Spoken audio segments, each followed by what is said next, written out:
Hello friend, Soma's কিচেনে সবাইকে স্বাগত জানাই। আজকে আমি বানাচ্ছি গলদা চিংড়ির মালাইকারি। এটি একটি বাঙালিদের ট্র্যাডিশনাল রেসিপি। ভাইফোঁটা, জামাই ষষ্ঠী অথবা যে কোনো অনুষ্ঠানে এই পদটি রান্না হয়ে থাকে। তাই আপনিও আপনার বাড়িতে কোনো গেস্ট এলে বানিয়ে খাওয়াতে পারেন গলদা চিংড়ির মালাইকারি। চিংড়ি মাছের মালাইকারি বানানোর জন্য একটা নারকেল নিয়েছি। নারকেলটা ফাটিয়ে নিচ্ছি। নারকেলটা কুড়িয়ে নিতে হবে।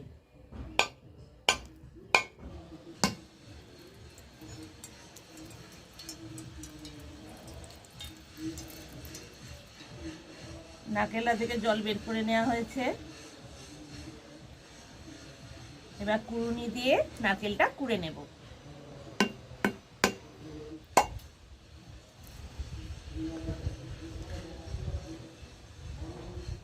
একটা নারকেলটা এবার কুড়ুনির সাহায্যে কুড়ে নিতে হবে।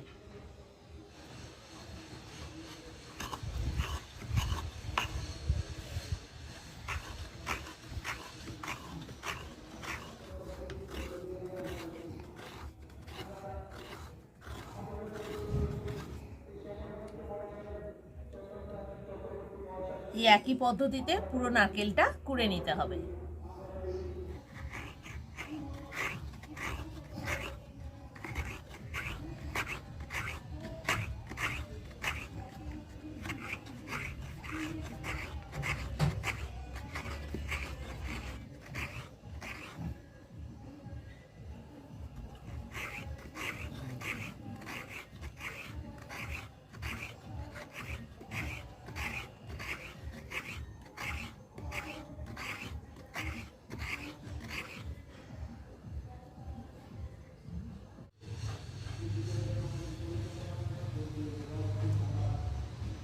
একই পদ্ধতিতে পুরো নারকেলটা কুড়িয়ে নিলাম।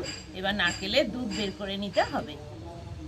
চিংড়ি মাছের মালাইকারিতে নারকেলের দুধটা লাগবে। ওভেন অন করে দিলাম। একটা বাটি বসিয়ে দিলাম মালাইকারির নারকেলের দুধ বানানোর জন্য। 2 কাপের মতো জল দিলাম। জলটা দিয়ে ফুটতে দিলাম। ওভেনে স্টিম ফুল ভলিউমে রেখেছি। একটা ছোট সাইজের নারকেল পুরোটা কুড়িয়ে নিয়েছি। এই কুড়োনো নারকেলটা গরম জলে দিয়ে নারকেলের দুধ বের করে নেব।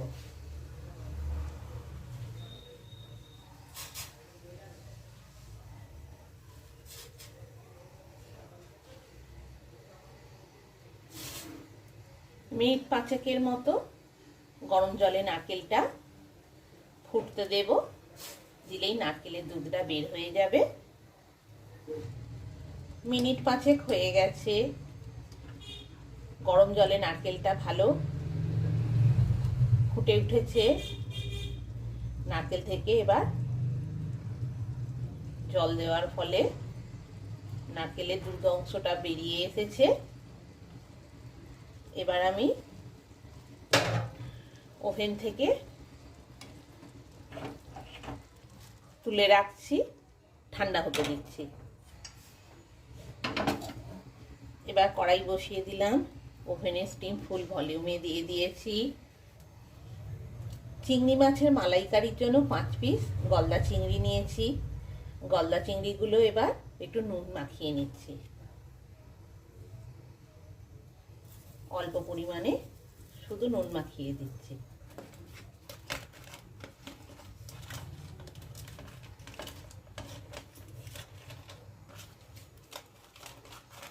মাছগুলোতে নুন মাখানো হয়ে গেছে আর আগে থেকেই ভালোভাবে জল দিয়ে ধুয়ে রেখেছিলাম। গলদা চিংড়িটা ভাজার জন্য আমি রাইস অয়েল নিয়ে নিচ্ছি 2-3 চামচের মতো।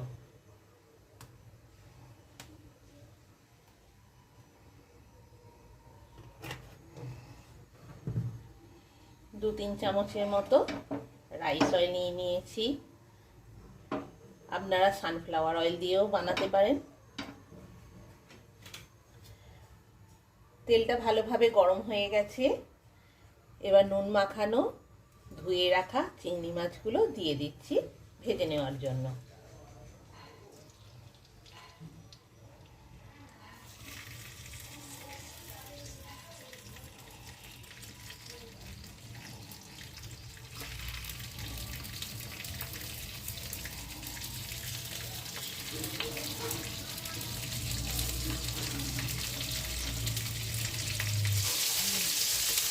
চিংড়ি মাছের একটা সাইড ভাজা হয়ে গেছে, অপর সাইডটা ভাজার জন্য উল্টে দিচ্ছি।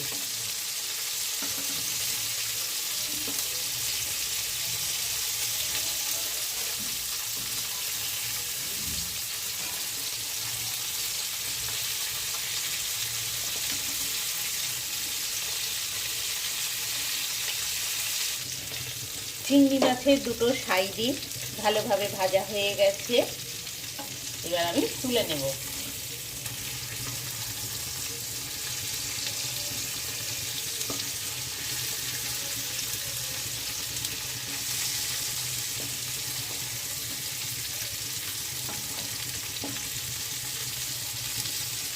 চিংড়ি মাছের দুটো সাইডই ভালোভাবে ভাজা হয়ে গেছে, এবার আমি তুলে নিচ্ছি।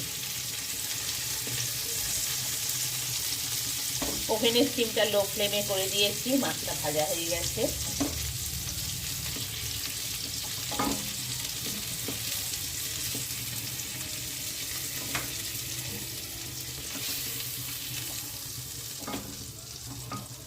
সব মাছগুলো ভাজা হয়ে গেছে। এবার এই গরম করা নারকেলের দুধটা বের করে নেব। একটা ছাঁকনি নিয়ে নিয়েছি, একটা জায়গায় এবার দুধটা ছেঁকে নেব।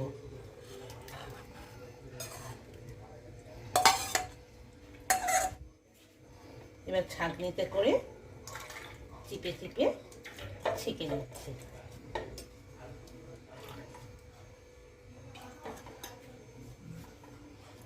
আপনারা মিক্সিতেও বেটে নিতে পারেন, নারকেলটা নিয়েও দুধ বের করে নিতে পারেন। আমি গরম জলে দিয়ে নারকেল থেকে দুধ বের করে নিই, ভালোই হয়। এবার নারকেলের এই চিবড়ে অংশটাও রেখে দিচ্ছি, পরে এটাও কাজে লাগবে। নারকেলের দুধ বের করে নিয়েছি, আর নারকেলের চিবড়ে অংশটাও আমার লাগবে, এটাও রেখে দিচ্ছি সাইড করে। চিংড়ি মাছ ভাজা তেলটাতে আমি 1 চামচ গাওয়া ঘি দিয়ে দিলাম। চিংড়ি মাছ ভাজা তেলটাতেই 1 চামচ গাওয়া ঘি দিয়ে ভালোভাবে গরম করে নিলাম। তাতে 1 পিস তেজপাতা, 5 পিস লবঙ্গ, 5 পিস ছোট এলাচ আর 1 টুকরো দারুচিনি দিয়ে দিলাম। দিয়ে ভালোভাবে একসাথে নাড়াচাড়া করে নিলাম, আর ওভেনের স্টিম একদম লো ফ্লেমে করে দিয়েছি। দুটো মাঝারি সাইজের পেঁয়াজ মিক্সিতে বেটে রেখেছি, দিয়ে দিচ্ছি।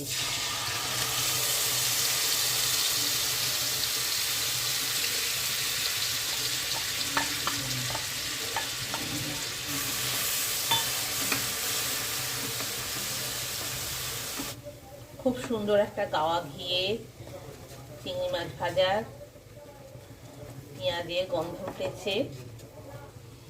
1 চামচ আদা রসুন বাটা দিয়ে দিলাম।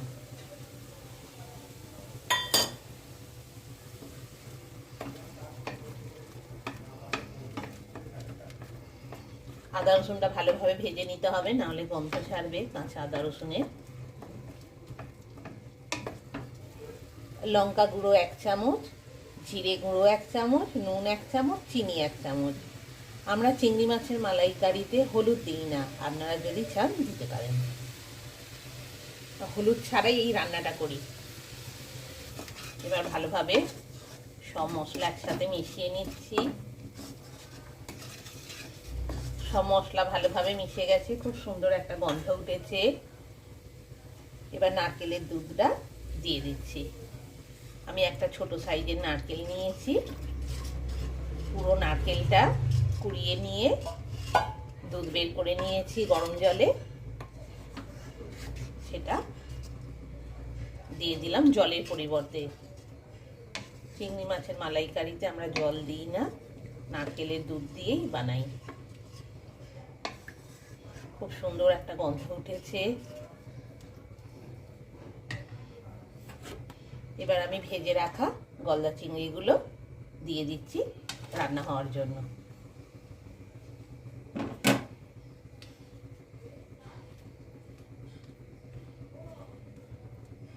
এবার আমি ঢাকা দিয়ে দিচ্ছি,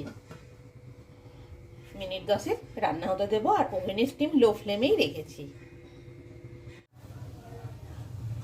মিনিট 5 হয়েছে, কড়াইয়ে ঢাকনা খুলছি। ওভেনের স্টিম লো ফ্লেমেই ছিল, প্রথম থেকে লো ফ্লেমেই রেখেছি। মাছের একটা সাইড রান্না হয়ে গেছে, অপর সাইডটা উল্টে দিচ্ছি রান্না হওয়ার জন্য, মাছটা সেদ্ধও হবে।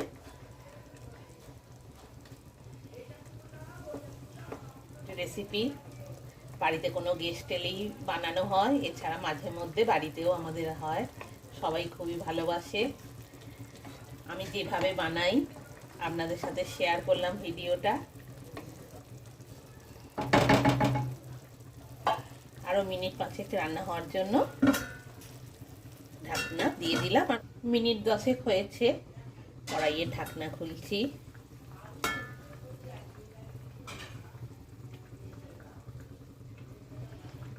চিংড়ি মাছের মালাইকারি ভালোভাবেই রেডি হচ্ছে।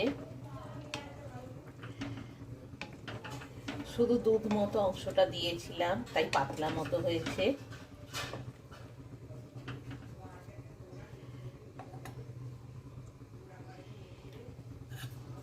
নারকেলটা যে চিবড়ে অংশটা আছে দুধ বের করে নেওয়ার পরে, তা থেকে কিছুটা অংশ 1 হাতার মতো দিয়ে দিচ্ছি।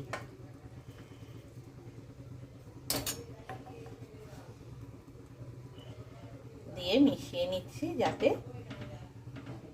চিংড়ি মাছের মালাইকারি গ্রেভিটা ঘন হয়, খেতেও ভালো লাগে। সবটা দিলাম না, 1 হাতার মতো দিলাম। দিয়ে আরো মিনিট 2 ফুটতে দেব, তারপর নামিয়ে গরম গরম পরিবেশন করব। ওভেনের স্টিম প্রথম থেকেই লো ফ্লেমে রয়েছে।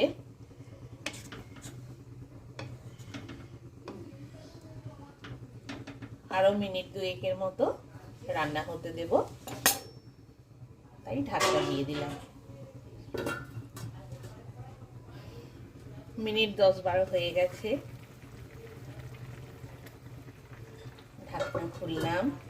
আমার নারকেল দিয়ে চিংড়ি মাছের মালাইকারি রেডি হয়ে গেছে গরম গরম পরিবেশনের জন্য। গরম ভাতের সাথেই চিংড়ি মাছের মালাইকারি থাকলে আর কিছুই লাগবে না।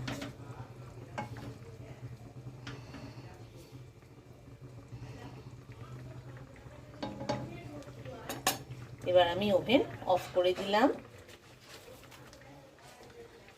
আর 1/2 চামচের মতো গরম মশলা দিয়ে দিলাম। গরম মশলা গুঁড়ো 1/2 চামচের মতো দিয়ে ভালোভাবে নাড়াচাড়া করে নিচ্ছি। ভালোভাবে গ্রেভির সাথে মিশিয়ে নিলাম।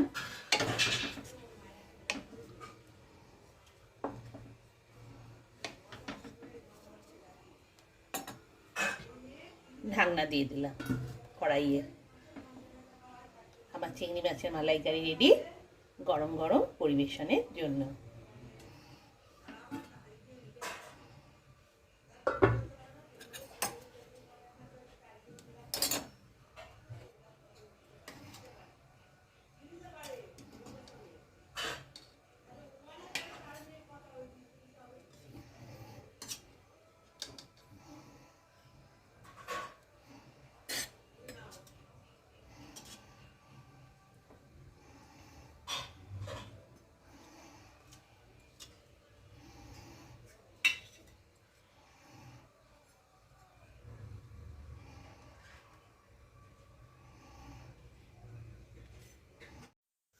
আমার গলদা চিংড়ি মাছের মালাইকারি রেডি গরম গরম পরিবেশনের জন্য। তাহলে আর দেরি কেন, আপনিও বানিয়ে ফেলুন সকলের পছন্দের গলদা চিংড়ি মাছের মালাইকারি। নমস্কার।